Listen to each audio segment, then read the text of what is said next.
첫 번째 큐브의 키워드는 어디서라는 키워드를 가지고 왔습니다. 지리산 청학동에 있는 한 서당의 이야기를 해보려고 합니다. 이 서당에서요, 잇따라 폭행과 학대 사건이 벌어져 충격을 주고 있는데요. 서당이 관리 감독의 사각지대에 놓였다, 이런 지적들이 나오고 있습니다. 오늘 사건 큐브 손정혜 변호사 이어서 함께 하실 거고요. 이웅혁 건국대 경찰학과 교수 모셨습니다. 어서 오십시오. 네, 안녕하십니까. 네, 서당에서 이런 엽기적인 폭행 사건이 터져서 이제 애초에 알려진 게 청와대 청원이 또 올라갔기 때문에 저희가 이 사건을 다루게 됐습니다. 자, 그간 어떤 일이 있었는지 이웅혁 교수께서 좀 설명을 좀 해주시겠습니까? 네, 먼저 그 남학생이 가해자인 사건을 간단하게 설명을 드리면 네. 이 서당이라고 하는 곳이 사실상 이제 기숙사 생활을 하는 곳입니다. 그런데 기숙사 생활을 하면서 상습 폭행과 네. 엽기적인 성적 폭행도 사실은 이루어졌다. 이렇게 요약을 할 수가 있는데요. 그 구체적인 행위는 방송에서 네. 언급하기 좀 민망합니다만 네네. 어쨌든 뭐 물을 먹인다든가 뭐 특정적인 어쨌든 행동을 한다든가 예. 이와 같이 그 상당히 가혹하고 그나마 이해할 수 있는 여지가 없을 정도로 예. 엽기적인 폭행이 서당이라고 하는 공간에서 이루어졌고요. 그래서 예. 결국은 수사도 사실 이루어졌지만 예, 예. 이 피해 학생은 경찰의 조사를 받는 상황에서도 예. 이와 같은 그 심적인 충격 때문에 예. 상당히 불안한 이런 모습을 보였고요. 예. 어쨌든 이런 남학생 사건은 현재 재판에 넘겨진 상태에 알려져 있습니다. 예, 그렇군요. 근데 이제 이 사건도 사건입니다만 뭐 많이 보도가 되기도 했는데 이 서당 측에서 해명한 것도 굉장히 공분을 사고 있다면서요, 손정혜 변호사님? 일단은 그 서당 측에서는 학생들 특성상 싸움이 잦았다 이렇게 해명을 했는데 사실 서당이라는 것을 부모들이 왜 보내냐면 예. 예절이나 인성교육을 시켜달라고 사실은 집에서 바깥에서 이제 숙식까지 해결하면서 보내는 곳이니까 더 네. 관리가 철저하지 않을까라는 기대를 가지고 있지만 뭐 아이들이 이제 싸울 수도 있다, 싸움이 잦다, 할 만큼 했다라고 이제 해명하는 것에 비추어 봐서는 범죄의 재질들이 굉장히 좋지 않다라는 점이 문제이고요. 예. 문제는 하루에 두세 명씩만 이렇게 폭력이 잦으니까 이야기를 했다는 겁니다. 이런 일이 있다라고 말해주면 적절한 어떤 후속 조치가 따라야 되는데 그러지 네. 않았기 때문에 관리 소홀 책임이 발생한다. 이렇게 말씀드릴 수 있고요. 학교에서 예를 들면 이런 폭력이 접수가 되면 학교폭력위원회 같은 게 열리게 되고 예, 예. 절차대로 진행이 되는데 예, 예. 서당이라는 이름이 붙어 있지만 현행 법상으로는 교습소 아니면 학원 이렇게 규정이 되어 있으니까 학원 내에서 폭력이 발생했다. 예. 그러면 사실 그 문제는 개인과 개인 간의 문제가 돼버리지 않겠습니까? 근데 네. 부모들은 또 다른 곳에 집에 있기 때문에 이 상황을 잘 몰라서 제대로 보호 조치가 이루어지지 않아서 굉장히 안타까운 사건입니다. 예, 그렇습니다. 그 서당은 일반 학교와는 다르게 어떤 관리나 감독이 좀 이루어지기가 쉽지 않은 그런 어떤 배경도 있기 때문에 그런 부분에 대해서 지금 지적들이 나오고 있는 그런 상황인데 이 사건을 들여다보면 지금 엽기적인 폭행이라고 말씀을 드려도 부족함이 없을 정도인 내용이라서 이게 그 처벌이 일반적인 사례들보다 좀 더 무겁게 이루어질 가능성도 있다고 봐야 될까요? 어떻습니까? 이게 단순 폭력 사건들은 아니고요. 그 개 중에는 성범죄가 있는 겁니다. 강제추행 혐의로 지금 10대 학생들 2명이 기소가 됐다는 건 충분한 유죄의 증거가 이제 어느 정도 확보가 되어 있다라고 보시면 될 것 같은데 네.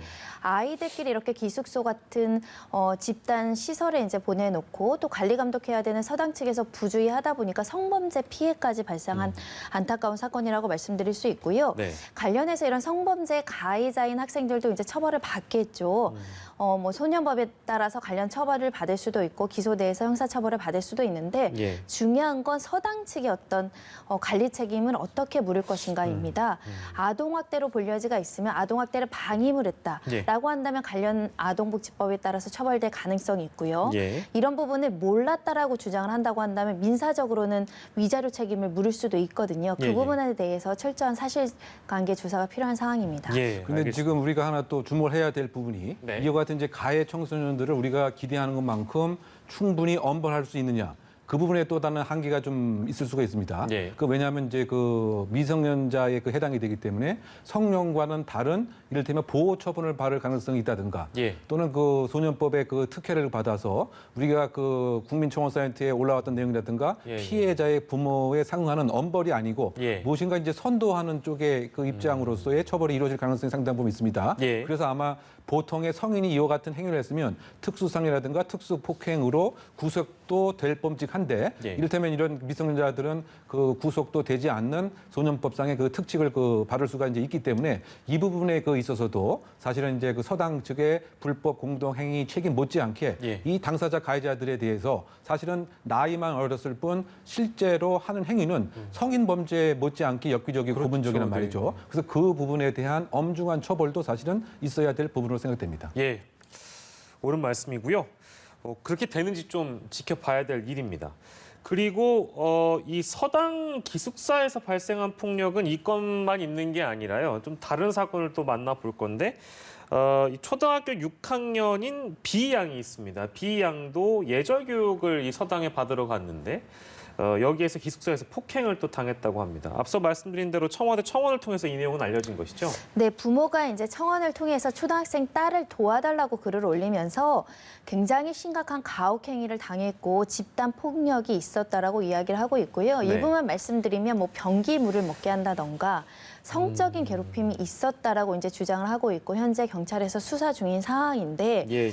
말하자면 사실 교육기관, 학원 뭐 이런 데서는 어느 정도 좀 시스템화돼서 관리나 이런 것들이 좀 되는데 예. 특히 이제 의식주를 같이 하는 공간에서 만약에 성적인 괴롭힘이 있었거나 이런 가혹행위가 있었을 때 어떻게 시스템적으로 방지할 것인가에 대해서는 사실은 서당이라는 곳의 특수성상 우리가 시스템을 만들어 놓기 굉장히 어렵고 그 관리자한테 온전히 맡기는 부분이기 때문에 이런 네. 문제가 있었을 때 제대로 방지되지 않고 또 후속 조치가 제대로 이루어지지 않았습니다. 예, 이 내용 말고도 그 같은 이 서당입니다. 장소는 같습니다. 그런데 추가적인 폭행 사례가 또 있었다면서요, 교수님? 네, 그 부모께서 이제 밝힌 그 내용인데요. 사실 그 예절 교육을 시키고자 서당에 그 보냈는데 네. 사실은 그 입소한 날부터 위협적인 얘기가 동료 아이들로부터 있었다는 거죠. 예, 예. 이를테면 맞고 시작하자 뭐 이런 얘기부터 들었던 것 같고요. 예. 그 다음에 이제 그 물건을 막 훔치게 하는 이런 그 괴롭힘 행위도 그 있었습니다.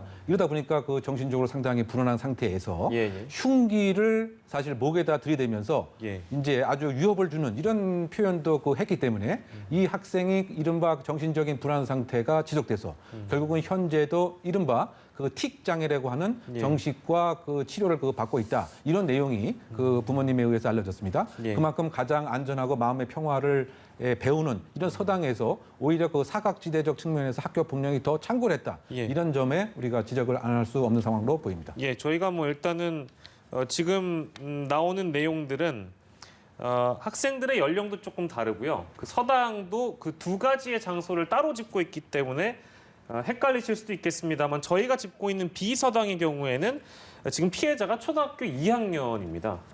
이것도 굉장히 충격적일 수 있겠고요.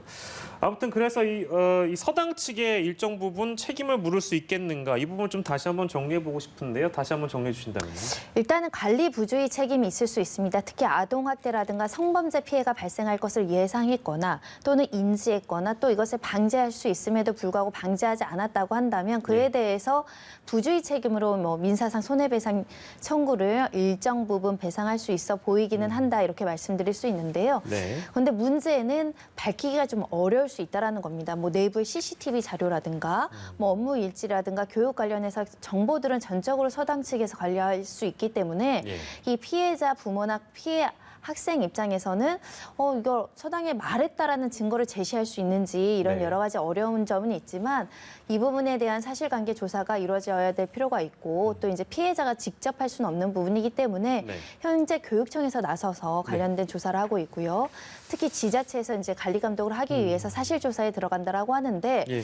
제가 이제 주변에 이런 서당을 보낸다는 학부모들이 이야기를 들어보면 네. 특히 예능 프로그램 같은 데 많이 나오면서 좀 과도한 기대를 주는 경향이 있습니다. 서당에 갔다 오면 굉장히 예의 바른 뭐 인사법이라든가 달라졌다. 뭐 이런 얘기를 듣다 보니까 전적으로 신뢰하고 아이를 보내는데 예. 아이도 낯선 곳에서 일주일 뭐 한 달씩 저렇게 집단 생활을 하면 다 낯선 사람이지 않겠습니까? 네. 어떤 신뢰관계가 형성되지 않은 인적 관계들이 모여 있다 보면 특히 불량한 학생들도 물려 있다 보면 이런 문제가 발생할 여지가 있어서 그것까지 감안해서 사실 서당을 운영했어야 됨에도 불구하고 만연히 전적으로 신뢰하고 이 기관에서 발생한 문제를 그동안 관리 감독을 소홀히 했던 부분에 있어서도 예. 지자체나 교육청에서 이번에 제대로 점검해야 되지 않을까 합니다. 예, 점검하고 앞서 말씀드린 대로 그 서당은 그러니까 우리 일반적인 학교처럼 관리가 되지 않고 집단 거주 시설이라고 합니다.